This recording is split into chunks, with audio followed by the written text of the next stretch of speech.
మనం బయటకు వెళ్ళేటప్పుడు పెర్ఫ్యూమ్స్ అలాంటివి వాడుతూ ఉంటాం కదా! నేనైతే ఒక 5 ఇయర్స్ నుంచి పెర్ఫ్యూమ్ బదులుగా ఈ పౌడర్‌నైతే యూజ్ చేస్తున్నాను. జస్ట్ 20 రూపీస్‌కే వస్తది. ఏ జనరల్ స్టోర్‌లోనైనా ఉండిద్ది. దీన్నే జవాది పౌడర్ అనేసని అంటారు. చిన్నగా కొంచెం తీసుకొని వాటర్ మిక్స్ చేసి ఇలా నెక్‌కి, హ్యాండ్స్‌కి అప్లై చేస్తే చాలు మన దగ్గర మంచి స్మెల్ అయితే వస్తది.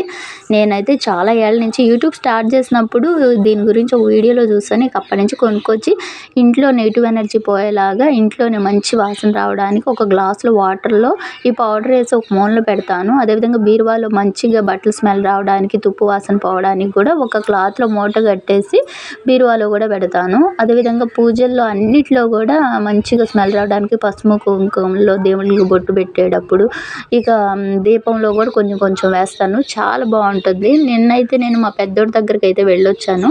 ఈ పౌడర్ అయితే సూపర్‌గా ఉంటుంది. 20 రూపీస్‌లోనైతే దొరుకుతుంది. వాడండి చాలా బావుంటుంది.